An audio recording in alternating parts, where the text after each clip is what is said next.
Hello everyone, I know you watch this video to accompany you to sleep. So if you like this video, don't forget to like, comment, and subscribe. Also, don't forget to tell me where you are from and what time you watched this video. Let's jump straight into the story. Story 1. Friday night, May 25th, 2018, around 9 p.m., Gerald stepped out of his bustling restaurant. He was on his way to attend the grand opening of his family's new restaurant. Before leaving, Gerald had called his wife to let her know he would be home late. On the other end of the line, his wife was busy doing laundry while watching her favorite Korean drama. Gerald reminded her to make sure all the doors and windows were securely locked. Time passed, and the night grew later. As the clock neared the early hours of the morning, Gerald finally arrived home. He parked his car in front of the house, but immediately sensed something was off. The house, usually dark when he returned late, was brightly lit this time. All the lights inside the house were on, even the basement light, something his wife never did. His heart began to race. Feeling uneasy, he pulled out his phone and tried calling his wife. But there was no answer. His worry intensified. He hurried to the side door of the house, and when he opened it, the sight inside left him stunned. The house was in shambles. Furniture was scattered everywhere, and one of the interior doors was hanging off its hinges. The darkness of the night outside seemed to mirror the growing dread inside him. Something was terribly wrong. With bated breath, Gerald stepped further into the house that once felt safe. What had happened? And what would he discover amidst the chaos? After entering the house, Gerald's eyes were immediately drawn to the overwhelming chaos. Items were strewn across the floor, furniture was destroyed, and the walls seemed like silent witnesses to an inexplicable devastation. Without wasting a second, he rushed upstairs, his heart pounding with fear, terrified of what might have happened to his 3 daughters. As he opened each of their bedroom doors, a wave of relief washed over him. His daughters were still sound asleep, blissfully unaware of the storm that had just torn through their lives. But when Gerald stepped into the master bedroom, that relief was instantly replaced by unimaginable horror. On the bed lay his wife, Roddery, motionless, her body covered by a blanket. Yet something was terribly wrong. With trembling hands, he pulled back the blanket, and in that moment, his world collapsed. His wife was lifeless, her face drenched in blood, marred by horrific wounds. In a panic, Gerald immediately called 911, his voice hoarse as he begged for help. While waiting for the authorities, he forbade his now-awake daughters from entering the room. They couldn't see their mother like this. Desperate, Gerald attempted CPR, though deep down, he knew the chances were slim. His wife's face was mangled from the savage blows, blood poured from her broken nose. Her jaw shattered, and her teeth had been knocked out. He had to pull them from her mouth with his own hands. When the police arrived, they confirmed Gerald's worst fear. Roddery, only 41 years old, was dead. Not only brutally beaten, but also found naked, lying on their bed. The room was in complete disarray. Drawers were pulled out, valuables missing. The home that had once been their sanctuary had now become the stage for a heinous crime. The tragic news quickly spread throughout the neighborhood, shaking the residents who never imagined that such a horrifying event could occur in their peaceful and quiet community. Who could commit such a heinous act? Gerald DeQuincy, known as a loving husband and father, now found himself in the midst of his worst nightmare. This brutal murder not only claimed the life of his wife, Roddery Estrada, but also shattered his family in an instant. A tragedy they had never imagined would happen in Toronto City, a place they always called home. They had once been just 2 people who frequently met at their favorite cafe to enjoy a cup of coffee together. But for Gerald, those meetings carried a deeper meaning. He was drawn to Roddery, not just for her beauty, but for the hard-working spirit that radiated from her. Roddery worked as a nurse at a local hospital, while Gerald managed his family's long-established restaurant. That attraction blossomed into love, and they married in 2003. From their marriage, 3 daughters were born, becoming the center of their lives.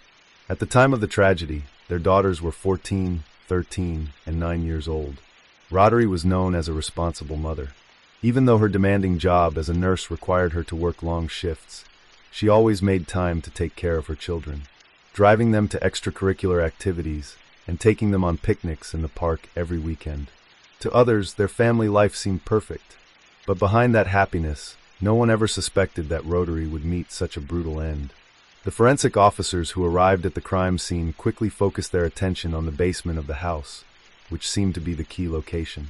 The basement floor appeared to have been dug up, and the window there was left wide open, something that struck Gerald as odd. He swore he had never left the basement window open after the construction workers finished their tasks, even though the basement was indeed undergoing renovations to become a playroom for his children. But there was something even more sinister. The basement window's curtain lay discarded outside, as if it had been forcibly removed. Officers also discovered footprints scattered across the floor, creating a pattern that suggested the perpetrator may have entered through the basement window. Each detail made it increasingly clear that the home had been violently breached. As the master bedroom was examined, the horror escalated. Near the foot of the bed, they found a crowbar, suspected to be the weapon used to attack Rotary. The dried blood at the end of the crowbar underscored the brutality suffered by the mother of three. The officers immediately questioned the construction workers about whether the crowbar belonged to their tools. But the response they received deepened the chilling atmosphere. "That's not ours," said one of the workers, indicating that the crowbar belonged to the killer. This fact sent a wave of dread among the investigators. The crowbar, which did not originate from the house, indicated that the perpetrator had come with a plan, ready to take Rotary's life in the most savage manner. Who is the perpetrator, and why did they choose Rotary? These questions hung heavily in the air, casting a dark shadow over what had once seemed a perfect family. The officers moved quickly after discovering suspicious conditions at the crime scene. A DNA isolation process was initiated, and the results were shocking. The foreign DNA found in Rotary's home was already in the national database. The fingerprints on the basement window frame also provided undeniable clues. After careful examination, all evidence pointed to a young man named Yastin, 22 years old. Just 24 hours after the brutal murder, Yastin was arrested. But during interrogation, he chose to remain silent about the details of the crime. Nonetheless, he coldly admitted one thing, that he was the one who killed Rotary. That brief confession made the blood of the investigators boil. Yastin was not a stranger to law enforcement. His criminal record revealed a dark history. Just 2 months before the murder, he had been arrested for violent behavior on the streets of the city. That night, he ran around wielding a crowbar and a pipe, randomly attacking 3 people. One of the victims, a woman, suffered serious facial injuries from the crowbar strike. Despite his alarming actions, Yastin was released just 2 days after his arrest with a bail of $500. The condition of his release was that he was not allowed to possess any weapons. Yet 1 week after his release, Yastin was arrested again. This time, he violated his bail conditions by carrying a weapon and attacking a security guard. Strangely, once again, he was released on bail. And this time, that freedom gave him the opportunity to commit the most brutal act of his life. When the shoe prints found in Rotary's home were examined, the results became increasingly damning. It turned out that the prints matched the shoes owned by Yastin. Evidence began to pile up, clarifying his role in this brutal murder. A search of Yastin's room also revealed another shocking fact. Several cell phones found in his room actually belonged to the victim's family. These stolen items further locked in Yastin's fate under the heavy shadow of charges against him. With such strong evidence and a violent history, Yastin could no longer hide behind silence.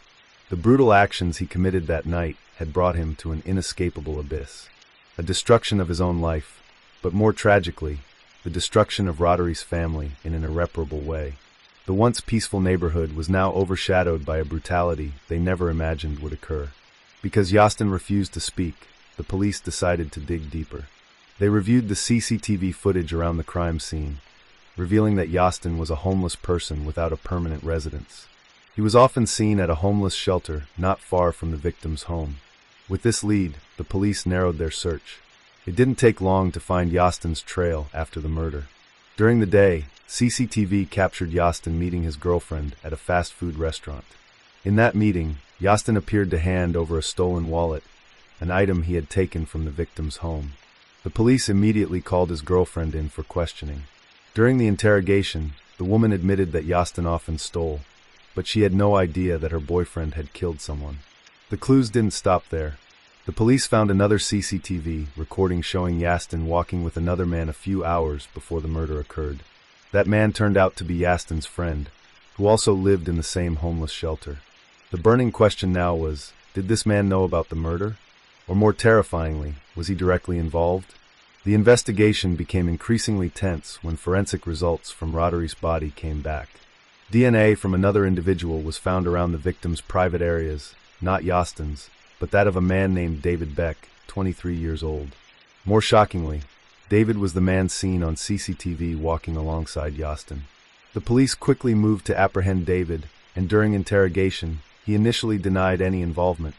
But when the police mentioned that his DNA was found on the victim's body, David's expression changed.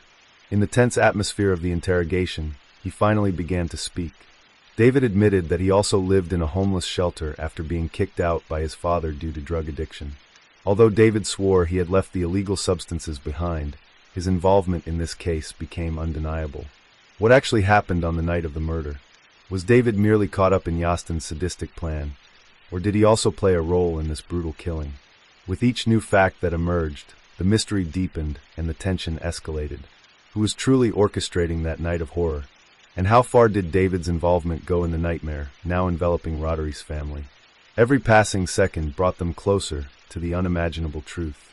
That night, before the brutal murder took place, Yastin and David began preparing for their act in a seemingly innocuous way. They stole a bottle of wine from a store, and David joked that it was better to drink wine than to return to using drugs. But that petty theft was just the beginning of a night that would transform into an unimaginable nightmare. After stealing the wine, they decided to return to the victim's home, Rothery. David followed Yastin, who had already planned the robbery. Initially, David thought it would just be a typical burglary, but everything changed once they entered. As the incident unfolded, Rothery M, waking from her sleep, was suddenly confronted with horror. Without warning, Yastin brutally attacked her using a crowbar he found in the garage of the house.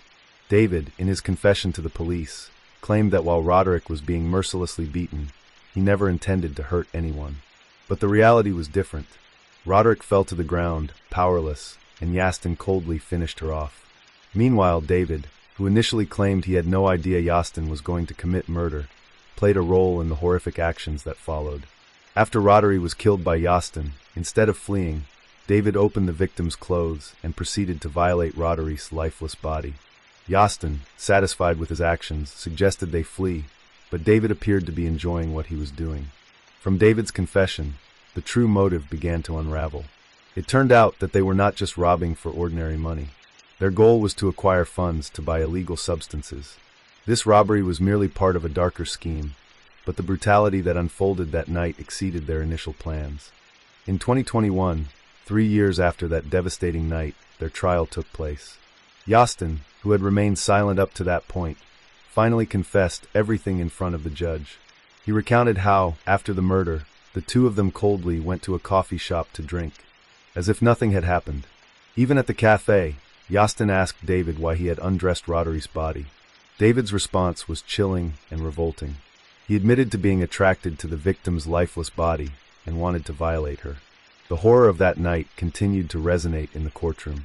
Their confessions, filled with brutality and their cold-heartedness in the face of their own actions, made the trial not just about seeking justice, but also about delving into the dark depths of the human soul. These two men took Rothery's life not only through violence, but also with savagery that is difficult for the human mind to accept. David admitted in court to violating Rothery's body, but he firmly denied his involvement in the murder.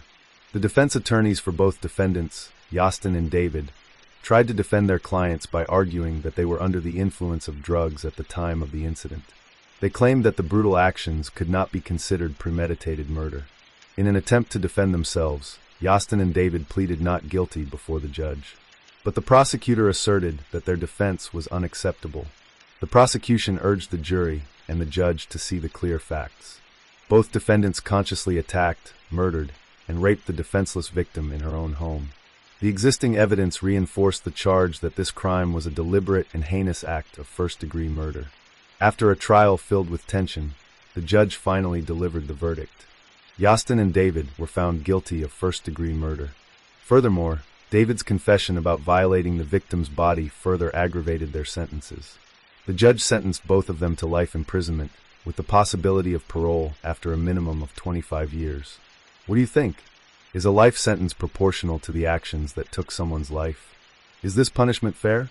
Story 2. Mongolia, East Asia. On May 6, 1978, a baby girl named Altansha Sharibu was born to Sharibu Sitev and Altan Setseg. Her father was a professor of psychology, while her mother was a housewife.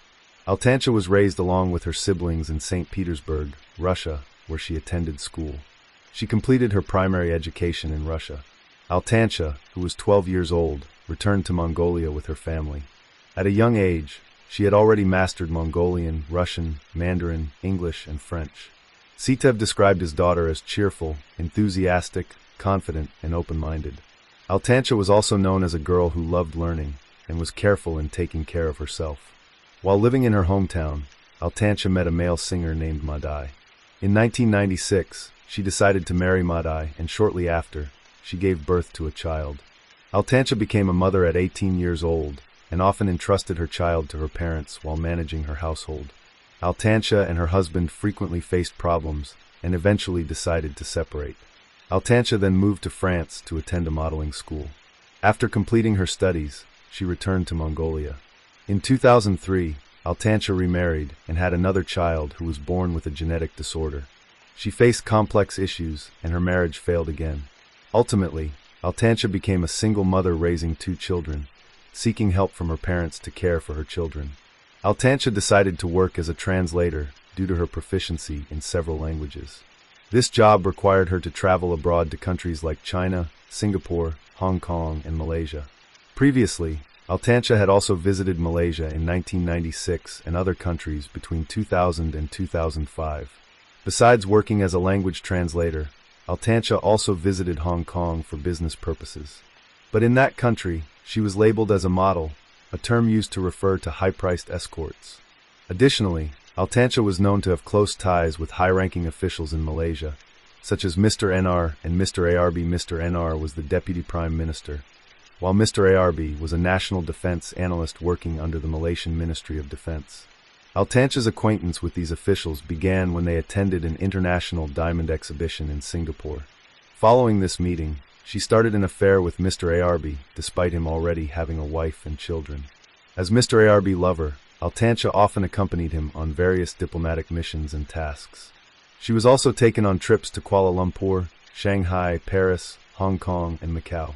In 2002, Mr. ARB appointed Altancha as a spokesperson in the negotiations for the purchase of 2 submarines in France. She was directly involved in Mr. ARB's work and played a significant role in the submarine purchase transaction. Unfortunately, their relationship ended in 2005 as Mr. ARB grew tired of Altancha. Despite their breakup, Mr. ARB continued to provide Altancha with financial support as a gesture of care and to help with her finances. He often transferred money at her request to meet her needs. But in early 2006, Mr. ARB began to refuse Altancha's demands and distanced himself from her.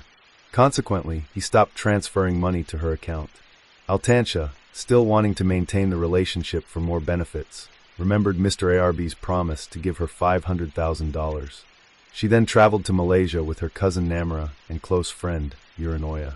The 3 flew from Mongolia and arrived in Malaysia on October 8, 2006. Before leaving, Altancha had told her father she was going to Malaysia to meet her big boss. After arrival in Malaysia, Altancha hired a taxi driver named Ong Chong Bong to spy on Mr. ARB's movements. She also made several phone calls to her former lover, but he never answered. Frustrated, Altancha sent threatening voice messages to Mr. ARB, stating she would resort to desperate measures and would not hesitate to harm Mr. ARB's daughter. Enraged by the threats, Mr. ARB ordered a police officer named Bala Subramaniam to keep an eye on Altancha. Mr. ARB also instructed Bala to ensure the security of his home due to concerns about threats from Altancha. On October 17, 2006, Altancha passed by Mr. ARB's house with Namra and Urania in a taxi driven by Ong Chung Bung. Shortly after, Altancha returned to Mr. ARB's residence alone. There, she shouted obscenities in front of the gate.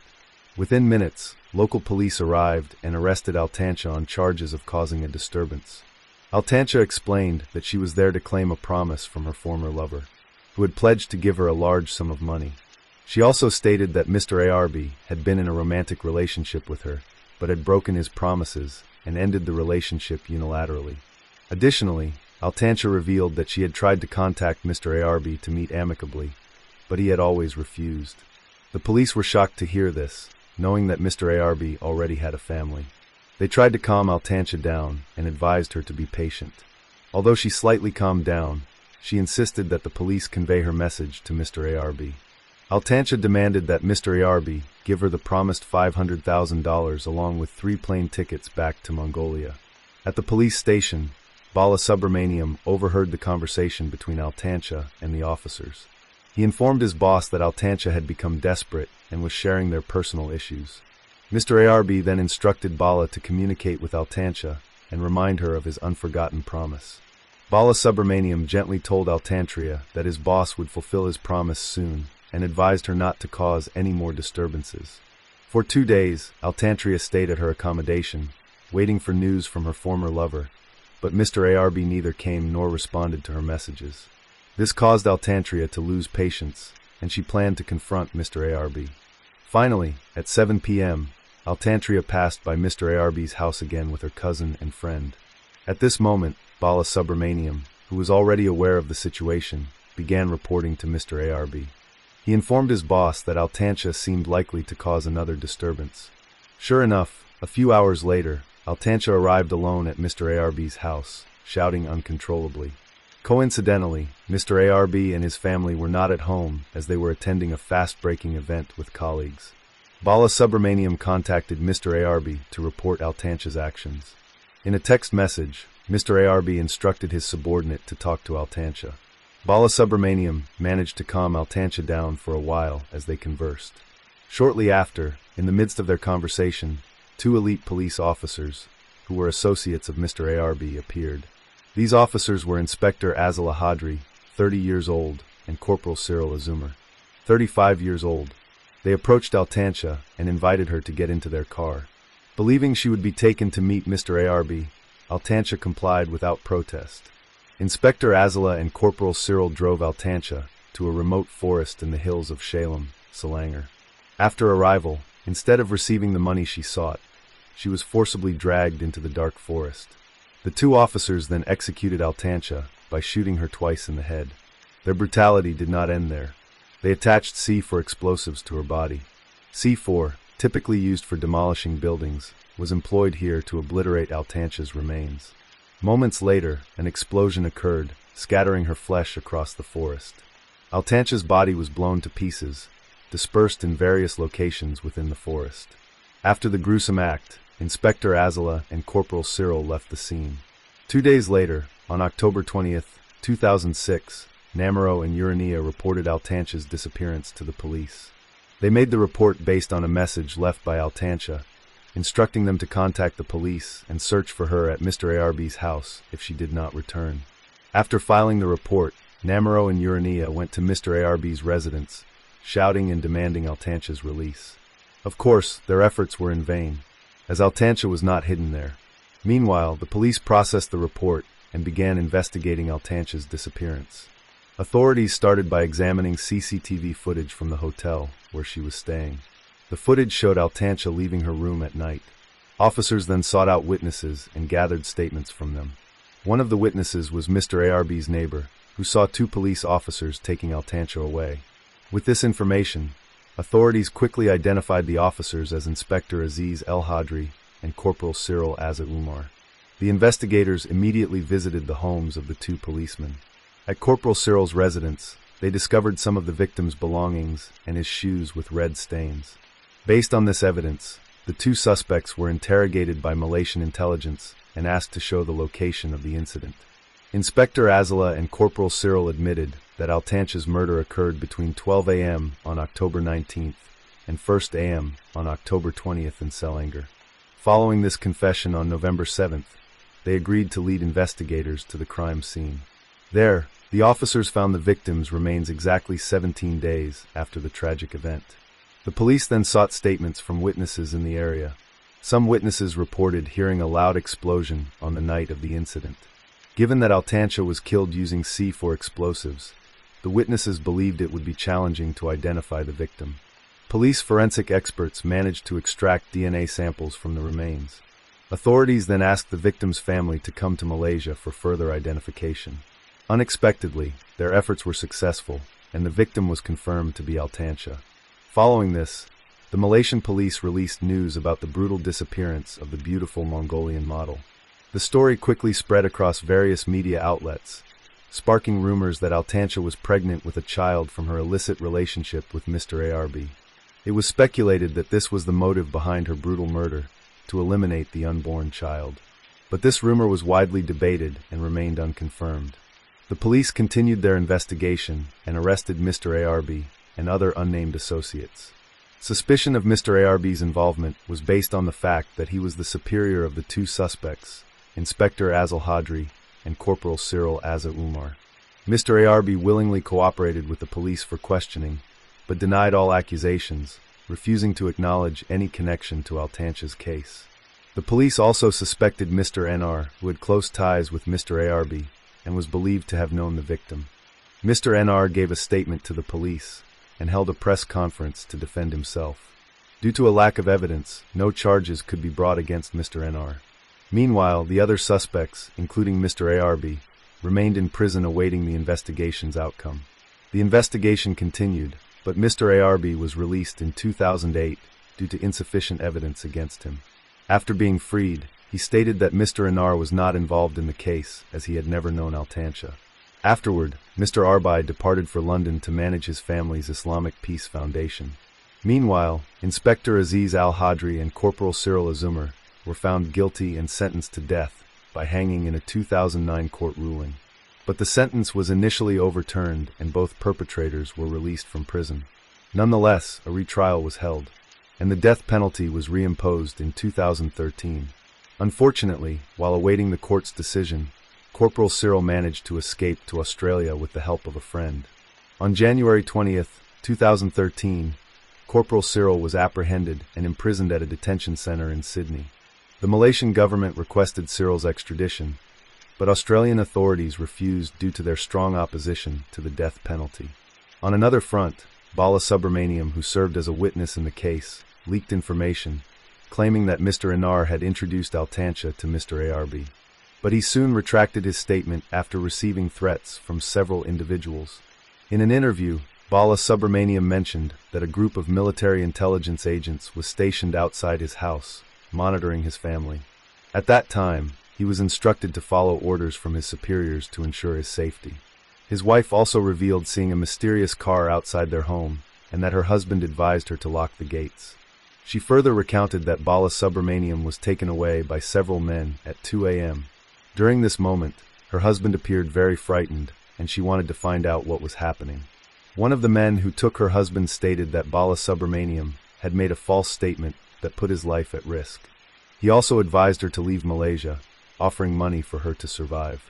When she asked who had ordered this, they replied that the orders came from Mr. NR, one of the highest-ranking officials at the time. Following this incident, Bala Subramaniam and his family's whereabouts became unknown. In 2013, it was reported that Bala Subramaniam had died of a heart attack. 6 months after the Altantia trial, Mr. NR, who was running for Prime Minister, won the political contest and was soon inaugurated as the head of government in Malaysia. Meanwhile, the Altantia case saw no further developments, seemingly halted by the police. But the victim's family and Altantria's legal team continued to push for a reinvestigation. Several years later, Malaysia experienced a regime change, with Mr. NR being replaced by another leader. The predecessor, Mahathir Mohamad, also strongly supported a reinvestigation and pledged to protect anyone willing to reveal the truth, including Corporal Cyril, who was detained in Australia. In 2018, Corporal Cyril, who was detained in Australia, expressed his desire to be spared from the death penalty. He stated that if his request was granted, he would be willing to assist in reopening the investigation by the Malaysian authorities. Corporal Cyril claimed that Mr. NR knew Altantia and played a significant role in the case. He insisted that he was being used as a scapegoat to protect the powerful. He said, "I have no reason to harm anyone, let alone kill someone in such a cruel manner. I appeal to the High Court, which has the authority to decide whether I deserve to live or be sentenced to death. Please do not impose a harsh sentence on me just to satisfy others' demands." But he then retracted this statement for unclear reasons. It was revealed that Corporal Cyril had been visited by an intermediary from Malaysia and offered a secret deal. He then made a video statement asserting that Mr. NR had nothing to do with the Altantia case. Meanwhile, Inspector Azala, who was awaiting execution in Malaysia, also spoke out and made a confession. He stated that he and his colleague received orders to eliminate Altancha from Mr. NR. Inspector Azala revealed that the reason for the order was Mr. NR. Belief that Altancha was a foreign spy posing a threat to national security. Azala further claimed that his superior advised them not to trust anything the victim said, as she was skilled at deception. Investigators found the confessions of the two suspects credible, considering they would not have acted without specific orders. Additionally, the explosives used by the perpetrators could not be easily obtained and required authorization from someone with authority. Azela and Cyril were also known to have no prior connection to Altancha and no motive for committing the murder. Nonetheless, Mr. Inar denied all allegations. He swore that he was innocent, calling the accusations slanderous. "It's slander. I never met her. I swore in the mosque," said the former Prime Minister. He suggested that the accusations against Inspector Azala might have been orchestrated by political opponents seeking to bring him down. Mr. Inar's lawyer also refuted the claims, stating that his client had met with Inspector Azala to gather information. The lawyer argued that Azala was experiencing frustration and had been coerced by someone into making a false confession. They were also suspected of receiving a commission of $300 million after successfully purchasing the submarine. This suspicion emerged thanks to the efforts of the Malaysian Anti-Corruption Agency, which helped investigate Mr. NR and Mr. ARB.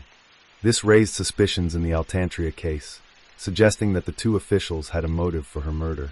One member of the Anti-Corruption Agency revealed that Altancha might have been involved in corruption, collusion, and nepotism committed by high-ranking officials. Therefore, she had to be eliminated to prevent her from revealing information that could tarnish their reputations.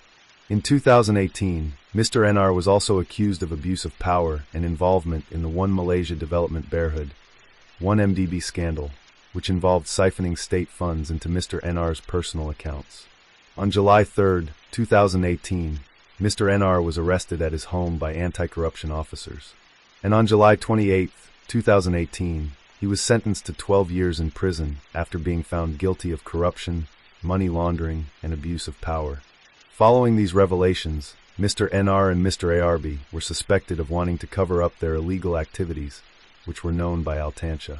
Additionally, Altancha was believed to be pregnant with Mr. ARB's child, so her body was destroyed to prevent any DNA evidence from being found in the fetus. Meanwhile, Altantria's lawyer considered these suspicions as signals that could uncover the truth.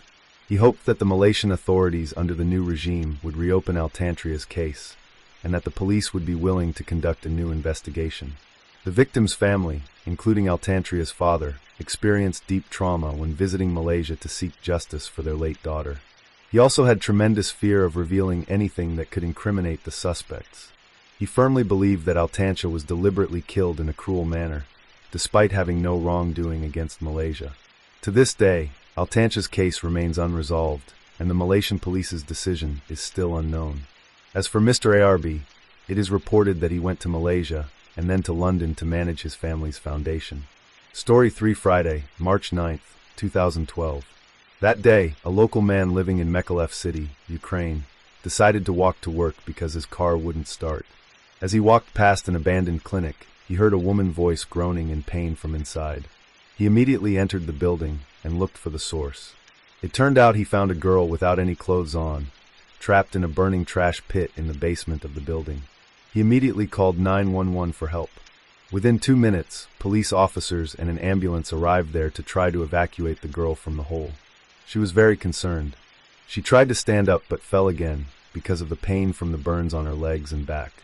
Officers were forced to pull her out of the hole and take her to hospital.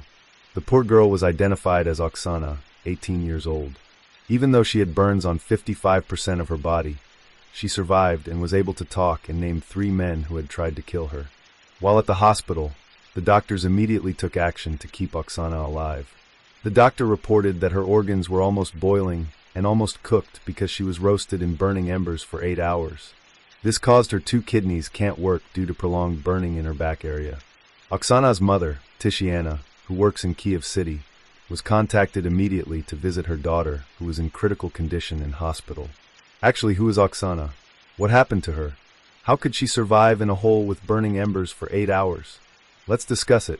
So this girl named Oksana Suryavna Makar was born on June 11, 1993, in a village not far from Mikhailov city. In fact, Oksana's life is not easy. She was cared for by her biological mother, who was desperately trying to earn a living.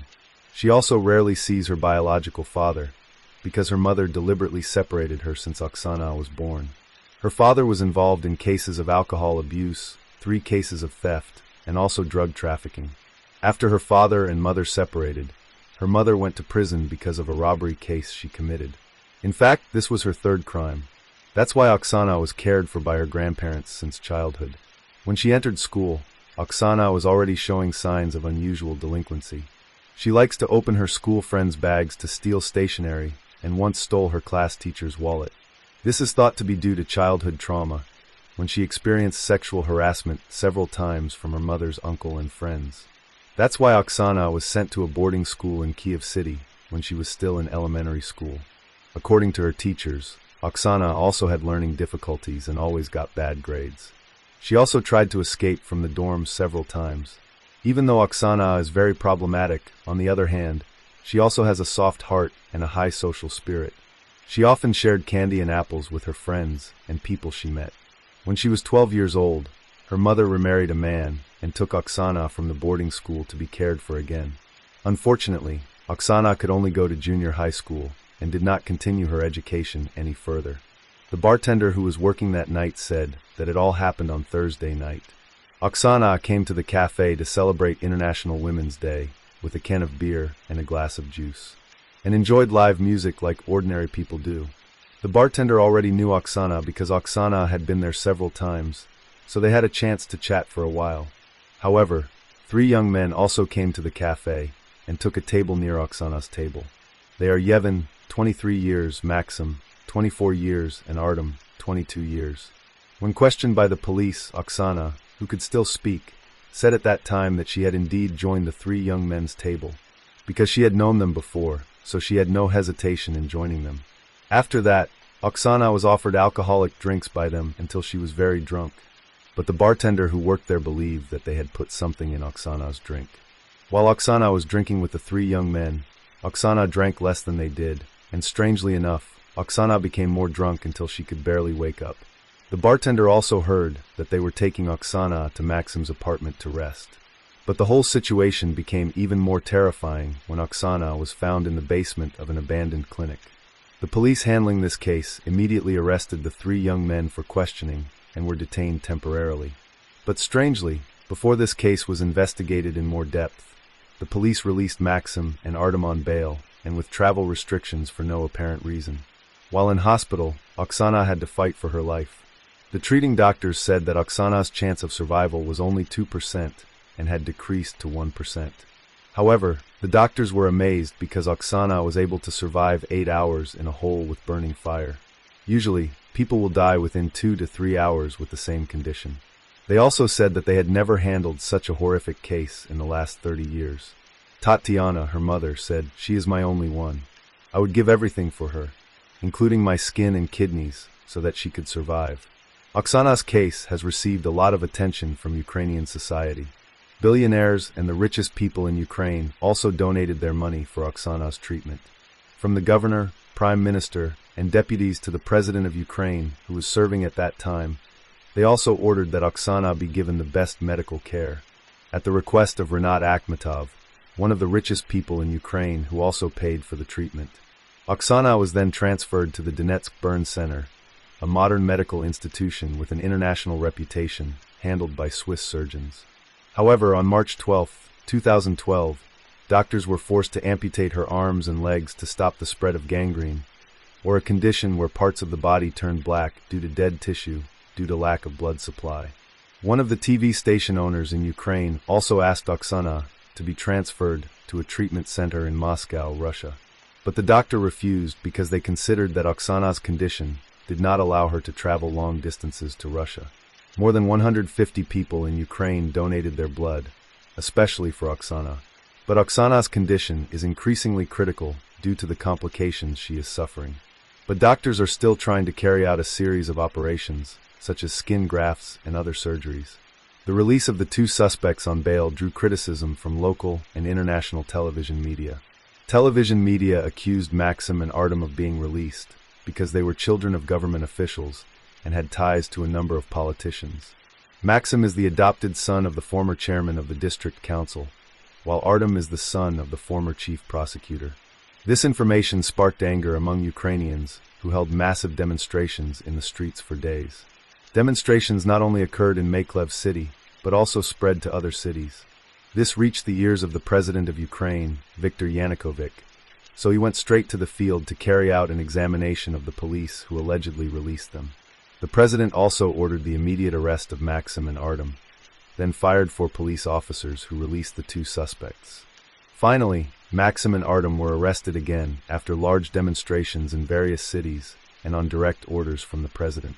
After their arrest, the true chronology was revealed.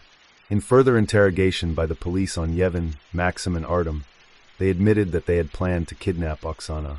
Maxim is a young politician and successful businessman, descended from his adoptive parents who once served as chairman of the district council before retiring in 2009.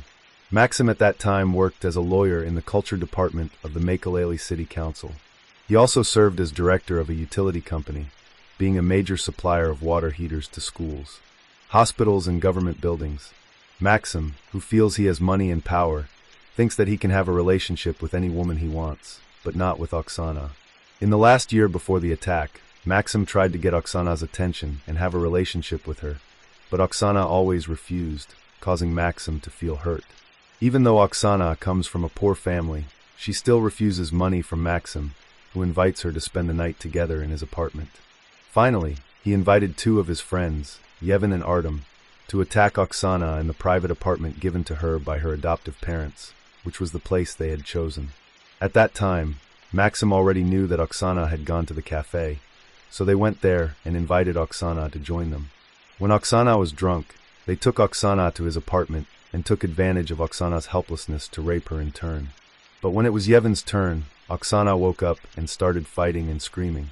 In fact, the neighbors of the apartment also heard Oksana's screams, but they didn't call the police because they thought the young people were partying. Yevhen then strangled Oksana many times and thought that Oksana had died. Maxim and Artem, who knew about this, also panicked and thought of ways to eliminate traces of their crimes. The 2 of them went out for a while to look for a suitable dump. When they found the abandoned clinic, they returned to the apartment. But Yevhen apparently wasn't finished with his vile activities. After that, they wrapped the naked Oksana in a blanket and took her to the car, then threw her into the rubbish pit in the basement of the clinic and lit a fire so they could eliminate any traces of them leaving. Oksana woke up and was forced to survive in the hot hole until she was found 8 hours later in the morning by a local resident who was walking to work.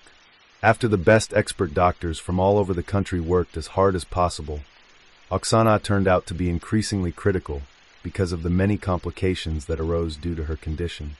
On the evening of March 29, 2012, Oksana experienced bleeding in her lungs due to breathing problems due to inhaling too much smoke for 8 hours, which was worsened by body fatigue, edema or swelling in the brain, and sepsis, which caused her a heart attack. Resuscitation efforts lasted more than 40 minutes, but these efforts were unsuccessful.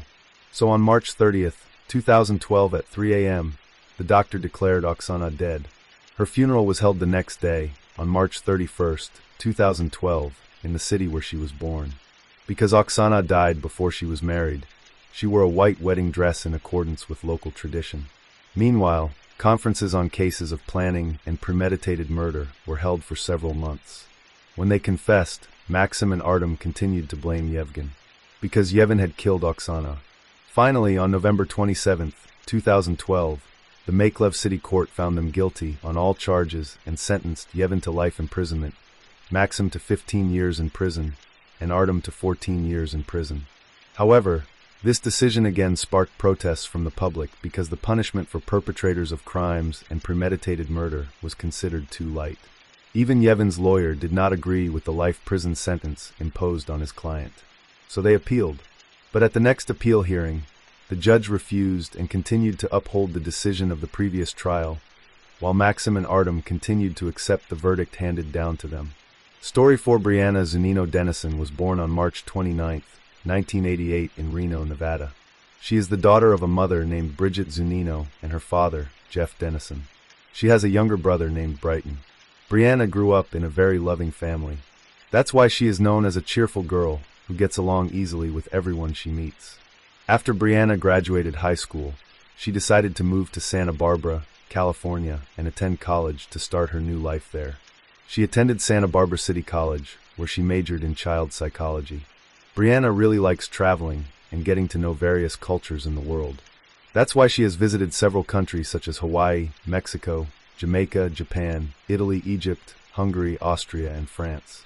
Her ability to relate to people in all walks of life makes her relatable to anyone. In January 2008, Brianna returned to Reno to spend time with her family, because at that time the campus was on holiday. However, her return home was the last time the family would meet Brianna. Saturday, January 19, 2008, the sun looked bright that day. Brianna, who had previously planned to attend a party with her friends, then asked her mother for permission and told her that after the party was over, she would sleep at the house of a friend named Katie Hunter, who is usually called Kate, who was already familiar with Brianna's family. Brianna's family and Kate's family have known each other since they were in high school, and Brianna would always meet Kate's family when Brianna was on holiday visiting Reno City. Exactly at 7 p.m., Brianna and her friends went to Sands Regency, which is very close to where Kate lives, to attend a party. After the party was over, they left for Kate's house, which is close to the University of Nevada, to rest and continue their activities the next day. Once at Kate's house, they cleaned up and changed into their pajamas. Because Kate's room was not large enough for them to sleep together, Brianna decided to sleep on the sofa in the living room of Kate's house, which was quite soft and comfortable. Around at 4 a.m., they started to feel sleepy and wanted to sleep. Kate then gave her a blanket, pillow, and teddy bear to accompany Brianna, who was sleeping alone in the living room. However, the front door of Kate's house appeared to have been left unlocked on purpose, without any clear reason from Brianna, which was the beginning of Brianna's disappearance. Who knows where she went, or maybe this is a kidnapping case. Sunday, January 20th, 2008, as the sun began to rise in the morning, Kate woke up from her sleep and found that Brianna was not on the sofa where she had slept the night before. Then, Kate and her friends looked all over the house, but couldn't find Brianna. After taking a closer look at Brianna's sofa bed, there were drops of blood stains, and they noticed that Brianna's belongings were still intact, such as her shoes, cell phone, and wallet containing money and identity cards. Kate and her friends were very worried because that morning the weather was very cold, and it didn't make sense for Brianna to go without her coat and things, especially because Brianna was known as a responsible girl, and her friends were sure that Brianna will let them know if she needs to go out for any reason. Kate then called Brianna's mother and told her to immediately call the local police. A major police investigation begins into the mysterious disappearance of that girl. On the same day, the police began identifying and searching by putting up posters containing Brianna's photo, then began distributing them throughout the Reno City. It was stated that the girl was probably only barefoot and was wearing a white shirt and track pants. Kate explained to the police that she had not heard any noise, and that her dog had not barked that day. In the following days, the Reno City Police Department conducted a forensic investigation into Kate's home and found DNA on the doorknob belonging to a man who could not be identified because the DNA was not registered in the police database. After forensic analysis, a blood stain was found on the pillow, and it was confirmed that the blood was Brianna's, and it was possible that Brianna had injuries near her mouth and nose because her face was probably pressed hard with the pillow. Then, the police believed that this incident was a case of kidnapping accompanied by abuse. The police finally checked Brianna's cell phone and obtained data that Brianna had communicated with her ex-boyfriend who lives in the state of Oregon. After investigating the connection between the girl's ex-boyfriend, the police stated that her ex-boyfriend had no connection to Brianna's disappearance because he was in Oregon when the incident occurred. Efforts by the police and FBI, assisted by approximately 1,700 volunteers from various regions to help with the search, have not been able to find any light due to the extreme winter weather that hit the city. The police, who again analyzed the DNA of the man who was found, discovered that the man's DNA was linked to previous cases of attacks on 2 women in different places. Therefore, the police believe that the motive for attacking Brianna was based on a sexual crime motive. So the police asked for information from almost 100 sexual crime perpetrators registered on the police database within 2 kilometers of the scene. It was reported that the first case of assault involved a 21-year-old girl who was attacked by a man while walking home on November 13, 2007. When the perpetrator started attacking the victim from behind, the victim tried to defend herself using the scissors she was carrying. The perpetrator had a scratch on his hand, which left a trail of blood on the victim's scissors. The victim survived and immediately reported it to the police.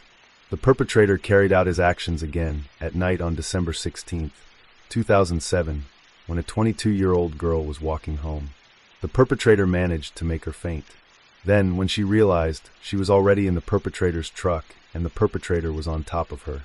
She don't know what made the perpetrator let her go, so the victim rushed away and reported the attack to the police.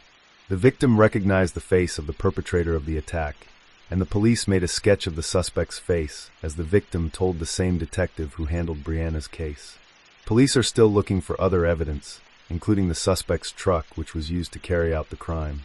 The previous victim still remembered the suspect's truck, then gave testimony as to what kind of truck the suspect used. As a result, the police were able to release a sketch of the suspect's face and some more information about the characteristics of the kidnapper, and asked people to contact the police if they knew anyone who looked like the suspect's facial sketch, who was approximately 20 to 30 years old. Then, another woman contacted police and claimed to have been assaulted in October 2007 in the University of Nevada parking lot. With the information provided by the woman, the police created a composite sketch of the series of attacks that occurred. These attacks all had the same pattern occurring at night in the same area where Brianna disappeared. Police believe that because the other victims are still alive, Brianna is likely alive as well. Friday, February 15, 2008, a man named Albert Jimenez was returning to work from his lunch break at a Subway restaurant. When he was walking in a field near the Reno Business Park, at that time he saw an orange cloth sticking out of the gutter. As he got closer, he discovered that the cloth was actually a pair of orange socks still attached to the legs of what he initially thought was a mannequin, but turned out to be a woman's decomposed body. Because he didn't bring a cell phone, he returned to his workplace in a hurry. Then he immediately called the police. Not long after that, the police immediately arrived at the scene. After forensic analysis, it was confirmed that the body found was Brianna, 19 years old. It was also reported that the victim experienced pressure on the neck and died almost a month ago. The location where Brianna's body was found, approximately 13 kilometers from Kate's house. A pair of panties was found near Brianna's body, and the DNA of an unknown woman was also found on the panties.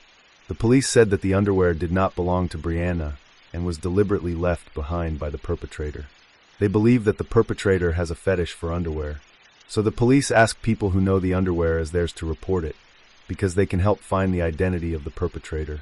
On November 1, 2008, police received information from an anonymous woman who said that a 27-year-old man named James Michael Bila had been behaving very strangely since Brianna's death. The police went to James' house to ask for information and kindly asked James to provide a DNA sample, but he denied his involvement in the case, and he also did not provide his DNA sample. Police detectives noted that James was very nervous at the meeting, and he did not make eye contact with the police officers at all. Apart from that, James is also known to work near the University of Nevada, which is quite close to Kate's house. Police believe that James was the main perpetrator of a series of crimes that occurred, but without physical evidence that could incriminate him, the police had no choice but to let him go. Who really is James Michael Bila? James Michael Bila was born on June 29, 1981 in Chicago City, Illinois. James' family moved to Reno City when James was 9 years old. James is known as a handsome and funny, but when he was a teenager, James, who had been following martial arts since he was a child, was seen to have quite high emotions, to the point that some people knew him as a naughty man who often disturbed and bullied his friends in middle school. After graduating from high school, James joined and worked in the American Army, but his career did not go smoothly due to his delinquency. In 2001, he was fired for using drugs. And in 2002, James was arrested again by the police after threatening his neighbor, who was his ex-girlfriend, with a knife.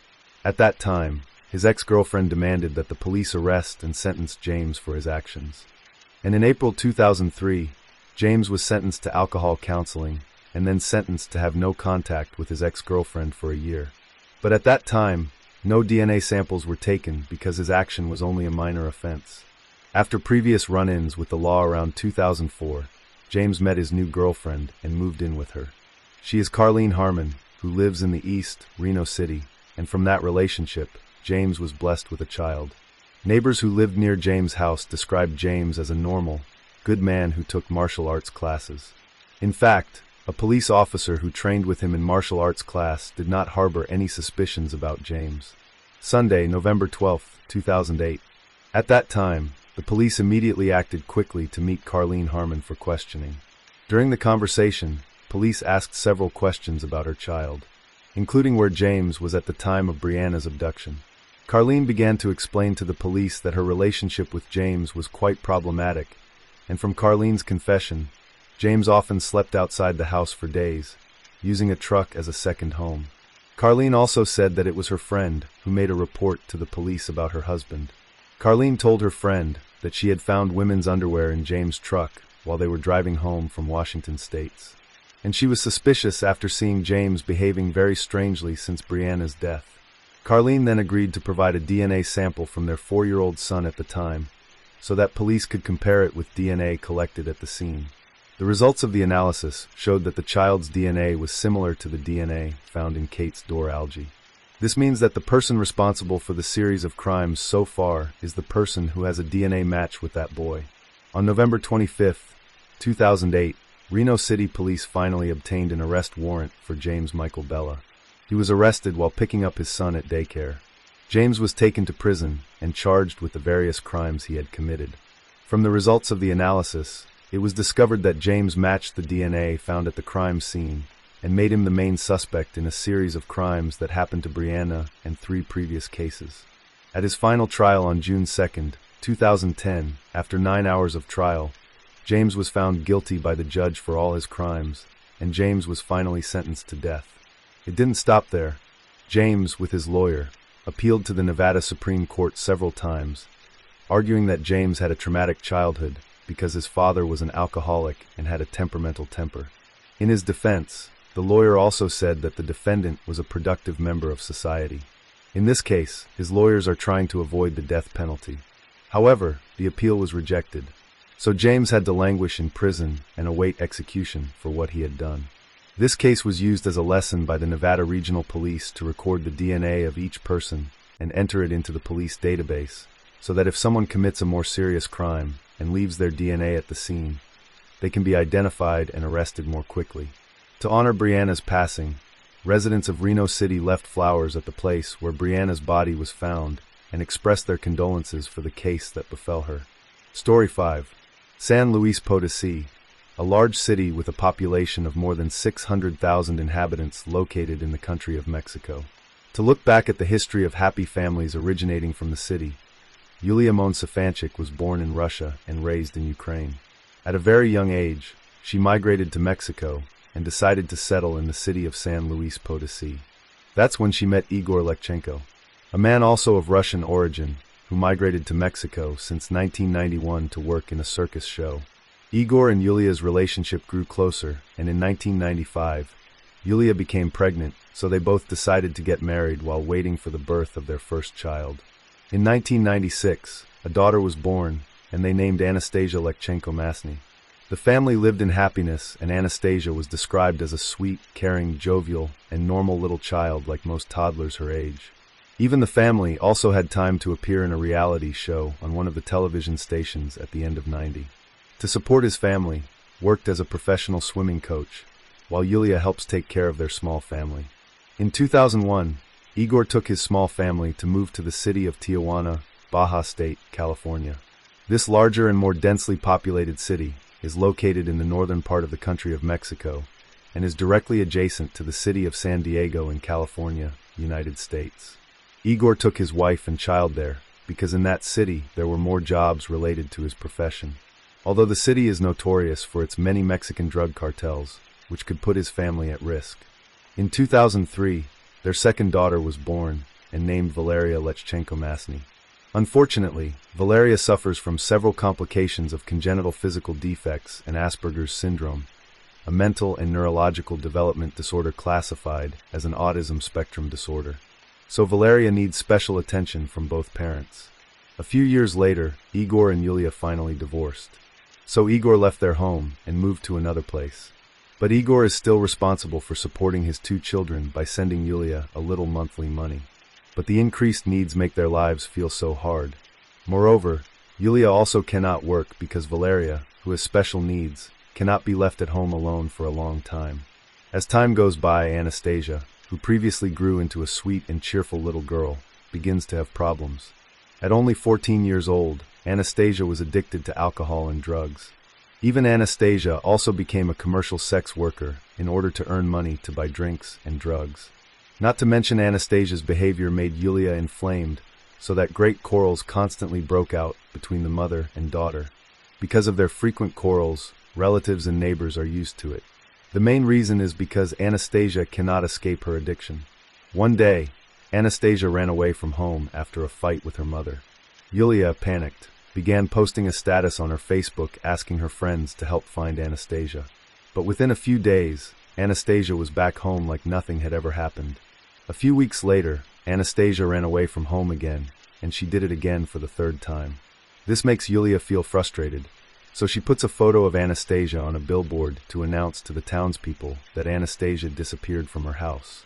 The townspeople, who saw the announcement on the reclama, became sensitized and suspected that Anastasia might be the victim of a drug cartel kidnapping, a crime that occurs most often in Mexico. But again and again, Anastasia returned home in good health and safe. A few weeks ago, realized that Anastasia needed help because of her addiction. So Igor, who was helped by his friends, then put Anastasia in a rehabilitation center.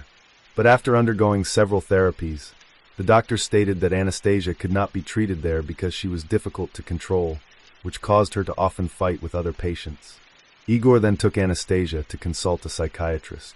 But again, the psychiatrist also said that Anastasia did not have the slightest intention to change, and if left unchecked, Anastasia would get worse in the future. Although Anastasia did not show much progress, the psychiatrist still let her go and let Anastasia live her own life. As time passed, it turned out that Anastasia's behavior became worse than before. She is more aggressive to everyone.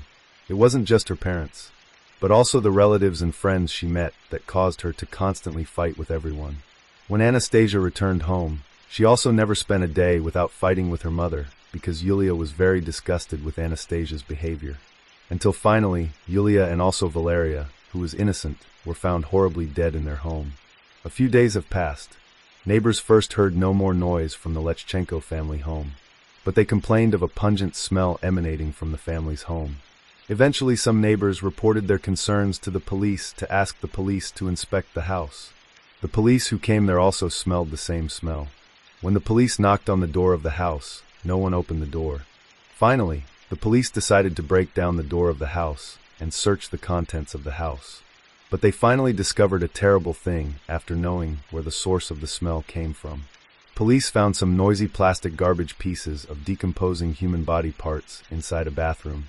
Police immediately took the package to the hospital for an autopsy and identification. The identification results showed that the 2 bodies were Yulia Lechchenko-Masny, 45-year-old, and her youngest daughter Valeria Lechchenko-Masny, 12 years old. Some of their organs were also missing and could not be found anywhere. Police initially suspected that they were victims of a drug cartel murder. It is possible that the family was in trouble and got into a dispute with a drug dealer, so their corpses were mutilated in such a way, because it seems to be common there. But after an in-depth investigation, police did not find any clues about the family's involvement with a network of drug dealers. In fact, the police received information from neighbors who said that Anastasia, the eldest daughter of the family, had problems with illegal drugs. Her labeled behavior also caused her to often quarrel with her mother. Eventually, the police made Anastasia the most wanted person during the investigation. On July 13, 2015, 3 days after the discovery of the 2 bodies, police arrested Anastasia on a beach in Sinaloa State, where drug cartels usually gather more than 1,500 kilometers from downtown Tijuana. At the time of the arrest, Anastasia showed no resistance. In fact, she cooperates with the police to confess to all her crimes if she is the perpetrator of the murder of his mother and younger sister. She suspected that her mother and sister had worked together to practice magic 4 times which would harm her. Then how did Anastasia confess? We go back to Sunday, June 7, 2015, when it all happened. That day Anastasia, as usual, only returned home after she had been partying on drugs with her friends all day. Inside the house, she saw that her mother had fallen asleep in the room because it was already night and her younger sister was still put on the sofa in front of the TV and left to watch TV. As Anastasia lay down, she suddenly heard an occult whisper saying that her mother was a witch. According to some sources, the practice of witchcraft is still practiced in Mexico to solve all kinds of problems in society, such as illness, financial problems, behavior of brat, even for revenge. Anastasia kept hearing those voices and decided to follow the supernatural promptings she heard. She first started opening her computer and doing an internet search on how to kill people fastest, how long the murder took place, how to dismember the corpse. After Anastasia determined the appropriate method, she immediately took the rope and went to her mother's room and saw her mother asleep. She approached her mother slowly, so as not to wake her up, and began to put a rope around her mother's neck and tie her, pulling the rope with all her might until her mother screamed. Yulia continued to resist, but her body started to feel weak. It took half an hour to kill her mother until she didn't breathe. After successfully killing her mother, Anastasia again gets a supernatural whisper telling her to kill Valeria, because her younger sister becomes her mother's puppet to practice magic on Anastasia. She then went to tie the rope around her sister's neck. But before that, Anastasia had time to lie next to her younger sister and hugged her sister tightly as a farewell. Finally, Anastasia pulled the rope around her younger sister's neck lifeless. As I explained earlier, Valeria suffers from several complications and physical disabilities that make her unable to do anything. Valeria just fell silent and did not react when the murder occurred. Even just shouting, she can't either. That's why Anastasia admitted that it was easier to kill her younger sister than her mother. After the murder, she went out of the house and took a walk on the beach smoking a cigarette. It was very cold that night. It was a coincidence that she also read on the internet that it was easier to do the activity of cutting meat in cold weather because it could warm her body. In her confession, Anastasia again heard a supernatural voice telling her to pry out her sister's eyes and remove her mother's heart and liver in order to break the spell. Because her mother was a witch. Anastasia then went home and took a spoon to pry out her sister's eyes. She also took a knife and pulled out her mother's heart and liver. The organs of the body were thrown into the toilet and then flushed. That night she resumed her action by cutting the bodies of the two and putting them in plastic garbage, then stored in one of the bathrooms. The next day, she continued her life as if nothing had happened and threw a party with her friends the same day in the house without anyone realizing that there was a mutilated corpse inside, until finally the victim's body was found by the police already decomposed. 3 days later, as the arrest took place, the neighbors began to notice the strangeness on the night of the murder, that as the murder occurred, the neighbors heard Yulia's voice screaming. But they did not immediately report because they considered the quarrel between Yulia and her daughter to have become commonplace. When the investigation was carried out, Anastasia began to be accompanied by a lawyer. But her lawyer instead told Anastasia to change her story and told the judge that she had been threatened by the police to confess to all the acts. As her trial began, the judge ordered Anastasia's release temporarily as prosecutors could not provide enough evidence to charge Anastasia with murder. It was clear that the judge's order caused unrest and rebellion from the townspeople who thought the court was releasing criminals who had clearly confessed to their actions. But on June 19, 2015, Anastasia was again arrested while walking in the park. Here, her lawyer again tried to release Anastasia and spread to the media that the Russian government began to interfere in the case because Anastasia has Russian blood. However, the statement was not proven and did not affect the court to keep Anastasia in detention center because Anastasia was already officially a Mexican citizen. Anastasia was evaluated by 3 prominent psychiatrists, and all 3 said that Anastasia suffered from mental disorders due to excessive drug use. Igor would not comment on his daughter, but in recent years he has begun to speak out and reveal that he does not believe Anastasia committed the murder of her mother and younger sister because Anastasia's body was smaller than her mother's. Anastasia is still being held in a detention center to await her trial indefinitely, as she is still under psychiatric evaluation.